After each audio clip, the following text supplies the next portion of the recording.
This morning we're going to continue our series looking at the biblical wisdom of God when it comes to making our major decisions.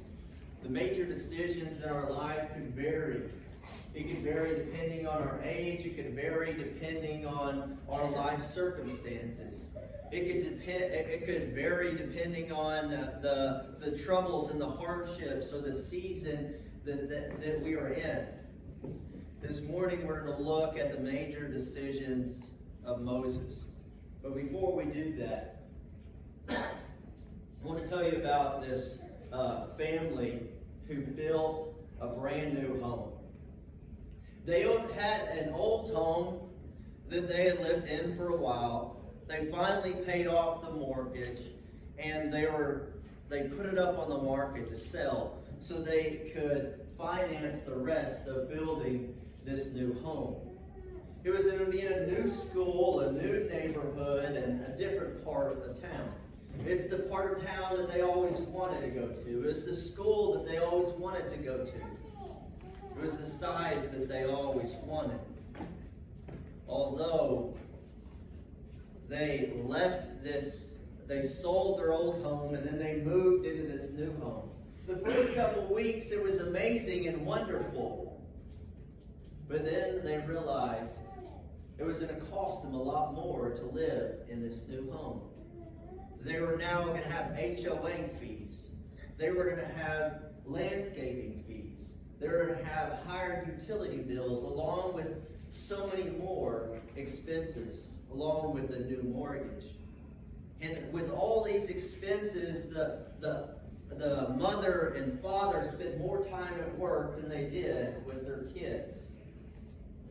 When previously they were able to spend more time with their kids than they were at work. In addition, it caused stress and difficulty and problems in their marriage. The husband and wife would be arguing more and fighting more, and there was more conflict with the parents and their children because of all of the major decisions they made when it came to moving in to this new home. But I begin this lesson by talking about this in order to talk about how we ought to consider the cost before we make a choice.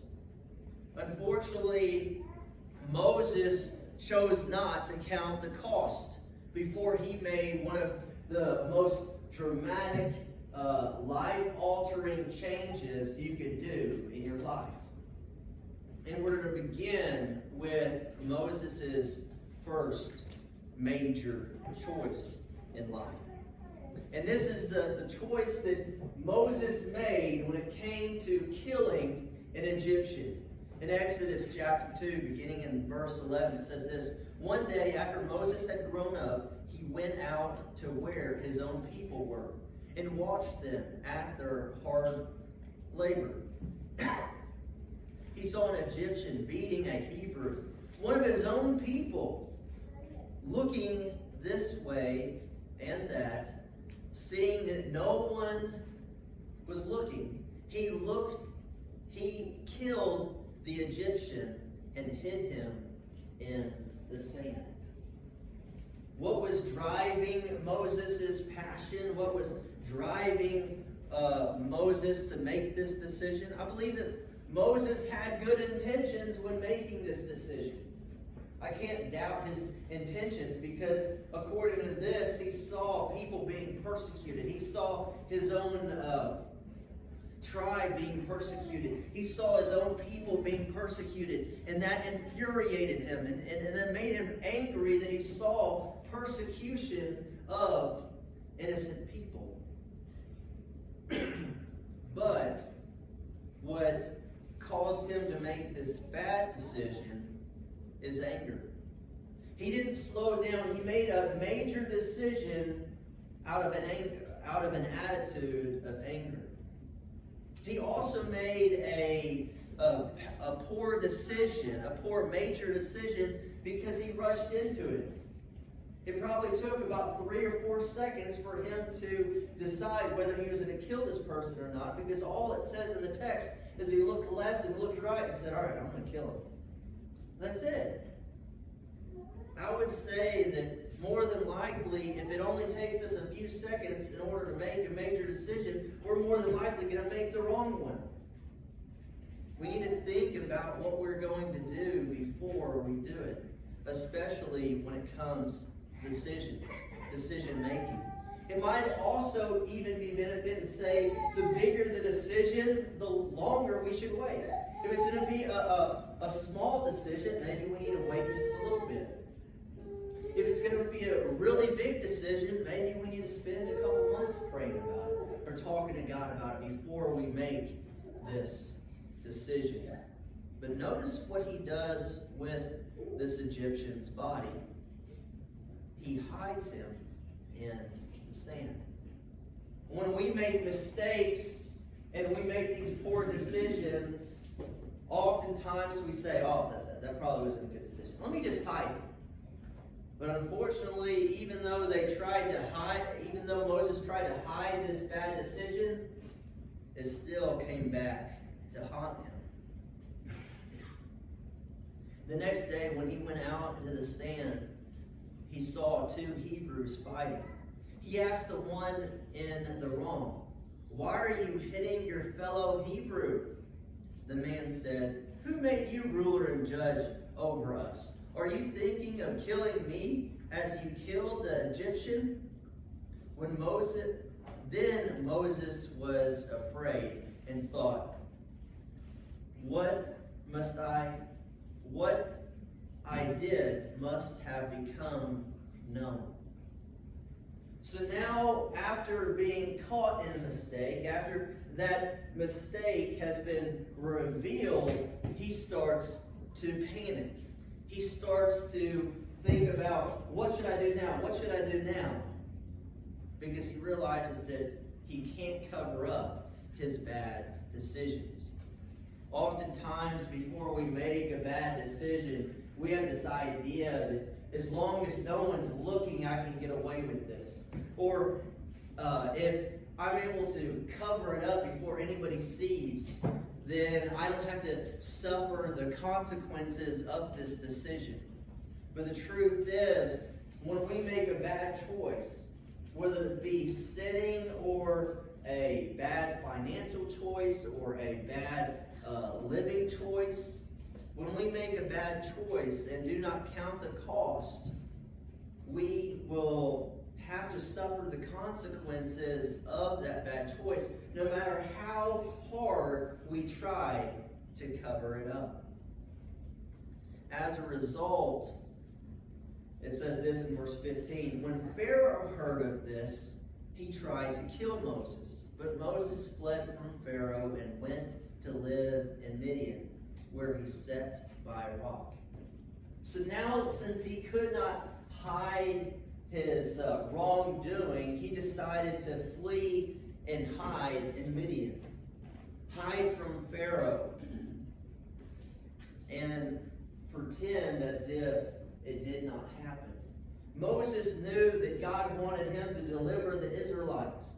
But Moses chose to try to deliver the Israelites the way he thought was best, rather than communicating with God. And as a result of his poor decisions, it caused him to leave this life of luxury and power and prosperity in Egypt to flee out to Midian, where it's pretty much like a desert.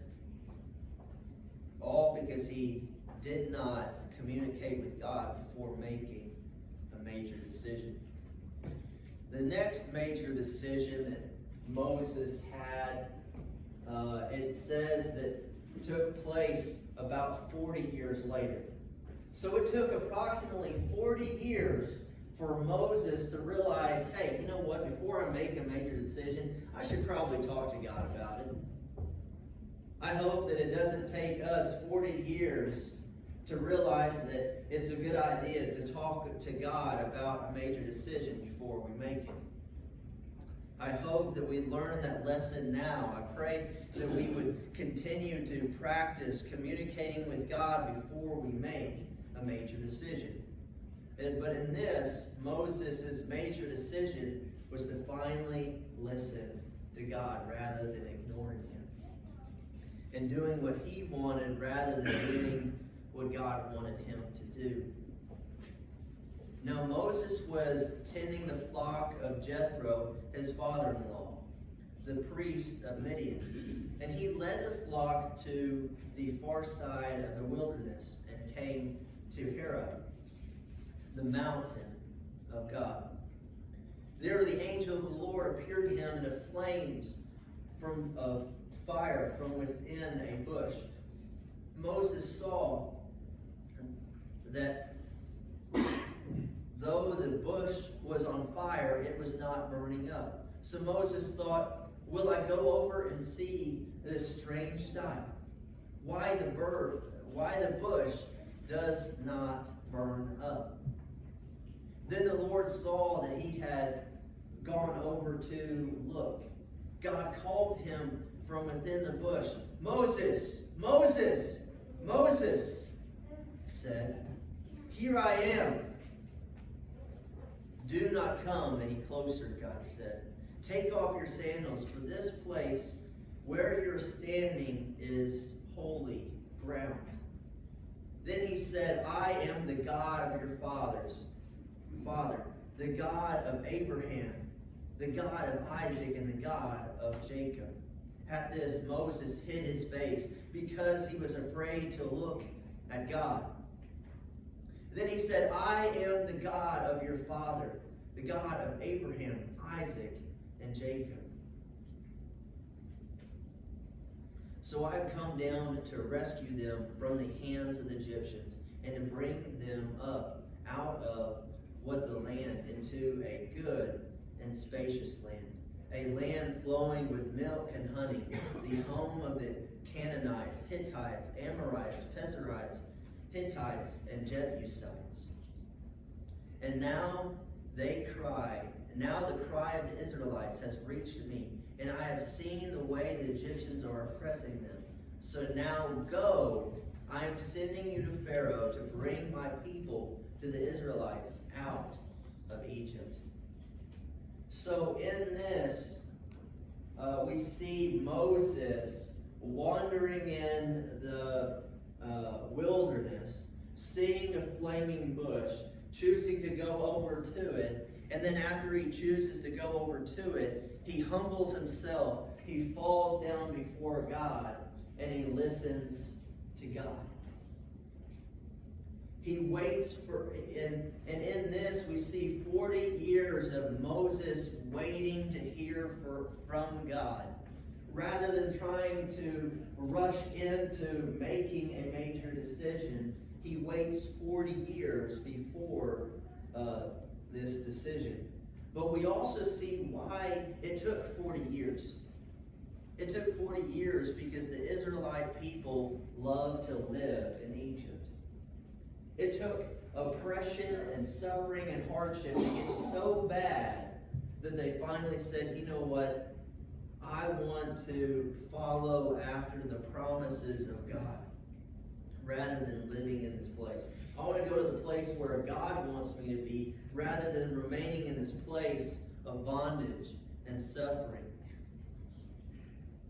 It took the cries of the Israelites to reach the throne room of heaven before God would send this deliverance for Moses.